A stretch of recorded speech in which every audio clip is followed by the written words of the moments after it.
Hey everybody, and welcome back to my channel. This is the second video of my Back to Basics series. This video is all about foundation. Much like the first video, this video is going to be packed with information, so hopefully you learn a thing or two again. Let's get started. The first step in finding the correct foundation for you is the same first step as it was with the primers, and that is finding your skin type. As soon as you find your skin type, this is going to open up so many doors to figuring out the correct foundation for you. This is going to help it so when you put on your foundation, it's not going to accentuate dry patches or accentuate your oils and make them come out more. If you have the correct foundation for your skin type, it should make everything cohesive and look fantastic and beautiful. Okay guys, I pulled my hair up just a little bit and now I feel much better because it's not in my face and like, so we're good. Let's get back at it. Okay, so we already know our skin type from the first video, and let's talk about formulas. So there are several different formulas you can choose with the foundation, and some formulas are better for certain skin types than others, and some really don't matter. So a couple different formulas you can get are liquid, cream, powder, stick foundations. They even have spray foundations and what do they call them? Cushion foundation. Some foundations are going to be better for certain skin types than others. A powder foundation is going to be better for oily skin because it's going to soak up the oils. A liquid foundation you can use for all skin types. A stick foundation is going to be better for normal to dry skin just because it has a creamier consistency and is usually more moisturizing.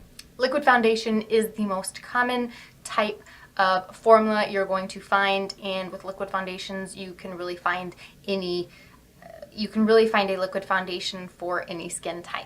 Another thing that's important to know when going in to buy a foundation is the type of coverage you want. Do you want light coverage, medium coverage, or are you a full face gal? I personally like a full face of foundation. Unless it's in the summer, then I like a sheer light wash of foundation. If you are into the light coverage look, you might want to consider a BB cream or even a CC cream. A BB cream is more like a tinted moisturizer than anything, or you could get a tinted moisturizer. A tinted moisturizer is just basically a moisturizer, but with the added coverage benefit is just a very light coverage. A BB cream is much like that, but it has more antioxidants and different things to that benefit your skin more. The BB in BB cream stands for Beauty Balm, I believe. So it's really good for people who have sensitive skin, more mature skin, acne-prone skin. They have different nourishments and, like I said, antioxidants and different things that are going to help your skin a lot more. The CC in CC cream stands for color correcting. So if you have issues with redness or yellow undertones or different undertones that you want to cancel out, a CC cream is going to be better for you, but the CC cream is more of a medium to full coverage rather than a light coverage. Now that we know a little bit about formulas, you know what coverage you want, let's talk about the different finishes of foundation. The most common finish in a foundation is going to be semi-matte. If your foundation does not clarify if it's a matte or dewy or whatever, it's most likely going to be a demi-matte. A demi-matte is it a demi-matte or a semi-matte? A semi-matte is going to be the most natural looking foundation. It's not going to be super oily or luminous, but it's also not going to be super matte and flat looking. A semi-matte foundation is going to be good for all skin types since there's not too much of hydration and there's not too much of the mattifying ingredients either. Then you have your matte foundations. A matte foundation typically is better for oily skin. The mattifying products in it are going to absorb the oils and take those away. Other keywords that might be on a matte bottle or to look for an oily skin foundation are oil-free and shine-free.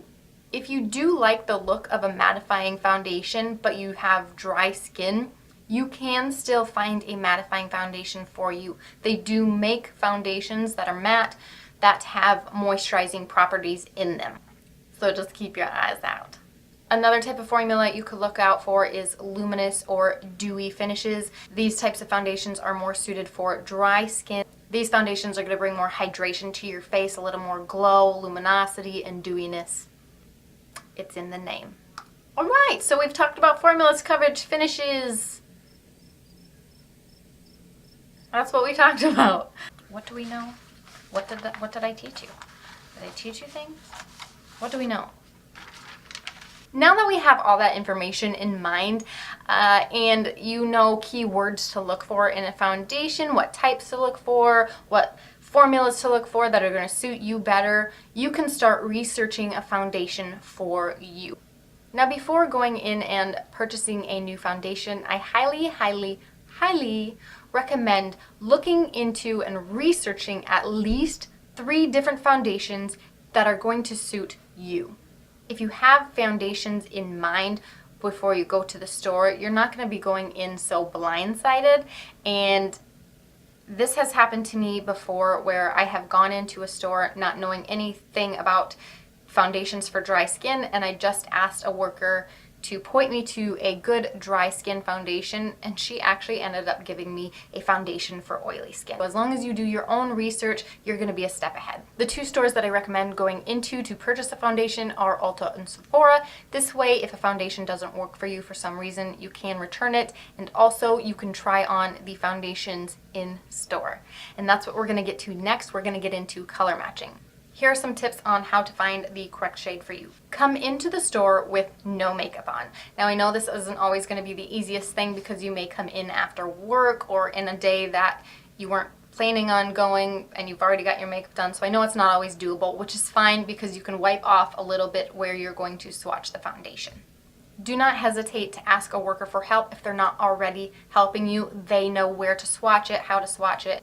The reason that they're going to swatch on your jawline here is because they want to, 1, match your undertones, because you're going to see your undertones better on your neck than you are on your face. On your face, you may have red spots or freckles, and those things are actually, those are on top of your skin, so that skin tone is different than your underskin tone, undertone. Basically, you want to be able to match both of those together and match your undertones and make sure that you're getting a foundation that is not going to be either too light or too dark and make it look like you have a floating head. After they swatch a shade on your face, make sure you let it set on your face for a little bit. Let it sit for a good couple minutes. Walk around, look at other stuff, whatever, but make sure you let it sit. There are 2 reasons. Because 1, your foundation might oxidize. If your foundation oxidizes, that means it's going to turn a darker shade after setting. Another reason is because when you first apply your foundation, it may look more dewy than what it actually is because it's not completely set. Once it sets in, if it sets down to a matte, it's actually going to look darker than it did when it initially was applied, because when it's dewy and luminous still and like that wet look, it's going to attract more light, and that's going to make it look brighter looking. So let your foundation set for a good couple minutes before you say, oh yeah, that's great, and just grab it and buy it. Remember when I said to research 3 different foundations? Well, when you get to the store, I want you to also swatch all 3 foundations on to find your shade. The reason is I think it's beneficial to take a sample of each 3 home with you. This way, you can take those samples home and put them on your entire face. When you're swatching on your jawline, you're finding the correct shade. But if you're not applying it to your skin and really seeing how it works on you, you don't know if it's going to work. You don't know if it's going to be the best foundation for you. I have purchased foundations on recommendations from others and thought they were going to be wonderful, and it turned out to be awful for my skin type. Everybody is different, so you have to try them for yourself. Even if the foundation claims to be everything that you are looking for, this may not always be the case, or it just might not work for you. So take some samples home. There's nothing wrong with that. Try them on for a couple days and figure out which one works best for you. Maybe all 3 of them work. Then you can just go for the cheaper option. So far, this has been a lot of information, so I know I didn't cover everything that you could know about foundation, but I don't want to overwhelm you, and I don't want to overwhelm myself. So if you have any questions, please leave them in the comments below if you need any clarification or if there's just something that I didn't answer. Lastly, I am going to show you how to apply foundation and primer using my tools, the Beauty Blender and the Morphe M439. If you're confused as to why my hair is now up and I'm in a different outfit, it's because it's a different day. And I forgot to film this part when I filmed the rest of it. And so here we are, I'm back. Hey. Now we are going to be applying the foundation with both a foundation brush and a beauty blender. I'm going to be using my Beauty Blender Bounce Foundation. I'm in the shade 2.10, if I don't know how that helps anybody, but that's my shade.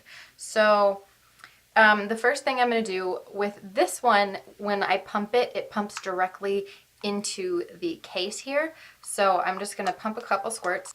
The good thing about putting it on a hard surface rather than just on your brush is your brush will also soak up more of that foundation. Dabbing your brush onto a hard surface, picking up your foundation, is also going to give you more control on the amount that you're going to be able to apply rather than pumping it all on your brush at once and then applying. This is the size difference between a damp beauty blender and a damp beauty blender and a dry beauty blender. Make sure you get your beauty blender damp before you apply your makeup or it won't apply it correctly. So I'm going to be using the Beauty Blender.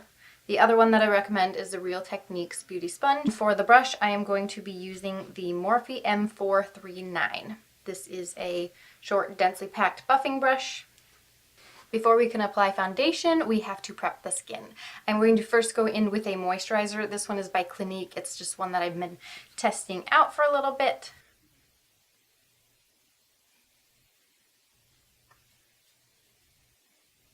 Now that that is all dried down, I'm going to go in with the Professional Primer by Benefit Cosmetics. And I'm going to focus this on my areas with pores. That would be my nose and my chin area. So I'm going to place it on the skin first, and then I'm going to press it in so it really fills in those pores.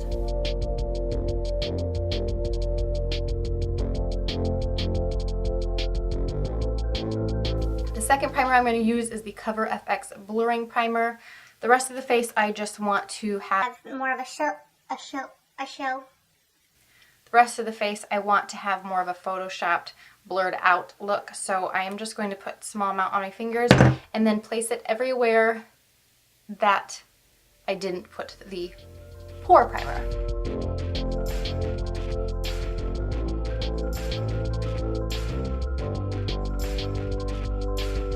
After this is set down, I am going to go ahead and start applying my foundation.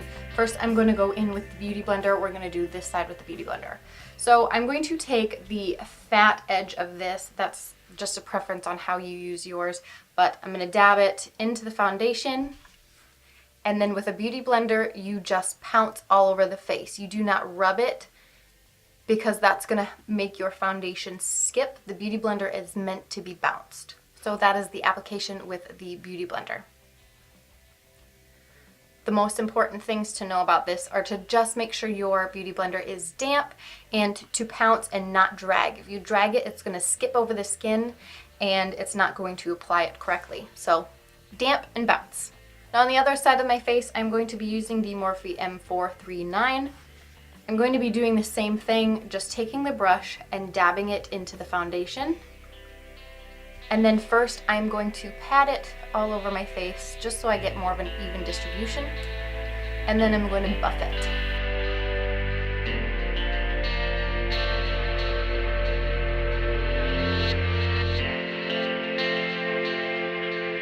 I do like to pack mine under the eyes because, again, under the eyes is very sensitive skin, so I don't want to be dragging and tugging on that skin. That's why I like to pat it under the eyes and be gentle with it. Same with the eyelid skin. It's very sensitive. I think I'm just used to the patting motion with the Beauty Blender. So either way works if you want to buff or pat, but also with dry skin, even with a brush, patting is going to be better. The reason behind this is when you are buffing, you can actually disrupt and bring up those dry patches. But when you pat, you are pressing it into your skin and laying it flat down.